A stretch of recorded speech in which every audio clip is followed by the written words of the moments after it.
Yeah. So it's very common in a relationship where there's a division of labor, where, okay, you're in charge of finances, I'm in charge of the household stuff. Like in my house, I don't take out the trash. My husband takes out the trash. It doesn't mean that I'm not able to take it out. I just don't want to. My job, I have other jobs. Right. But that's what happens. And a lot of times the wife will delegate that to the husband because of whatever. Maybe that's he's interested in it or whatever.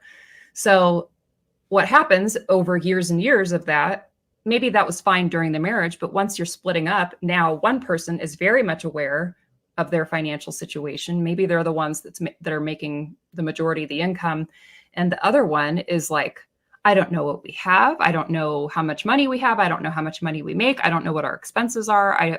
And then there's so much anxiety about, well, what am I going to do going forward? Because I don't know how much money I need, and I don't like it creates so much stress, extra stress during a divorce.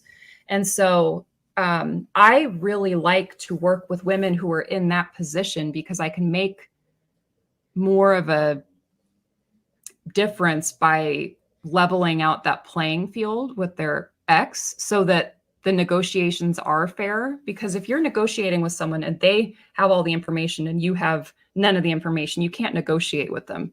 And you're really in a vulnerable situation. You can get taken advantage of.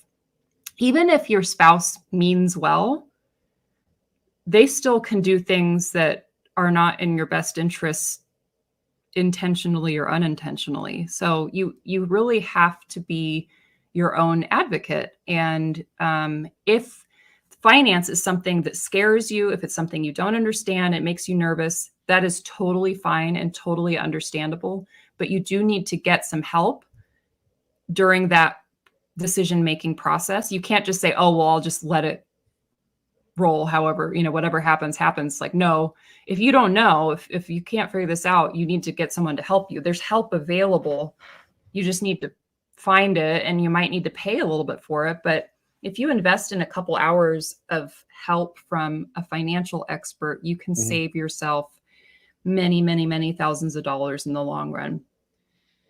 It must be very satisfying to have someone come to you and think that this looks great. They fall into this situation you just explained, and then you really open up their eyes to be like, what's their reaction? Like, oh my God, I can't believe I almost made this mistake.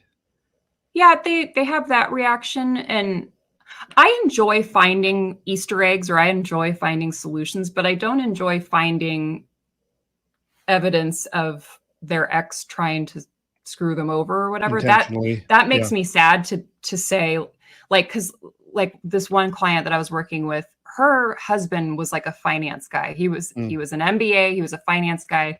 He knew what he was doing. It wasn't an honest mistake. And I think she's going into this process thinking, oh, this is amicable. He's thinking of my best interests. And I'm like, well, not so much. And I think that's really disappointing because their ex is not who they think they are. And that's really hard. But I love when I'm able to prevent financial catastrophes from happening. Yeah. And sometimes they're so obvious to me. Sometimes I'll go through and I'm like, nope, that's not good. It might just be something little. Sometimes it's things that I can pick out in a second just from reviewing proposals.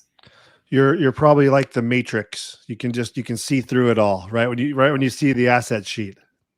Yeah, I think that the reason why I ended up in this career is I have a different way of visualizing money and retirement, and like I think I have a different picture of it in my mind than the average person, and it helps me understand the big picture.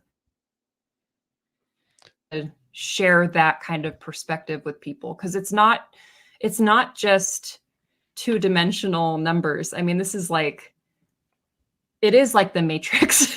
That's a really good way to put it.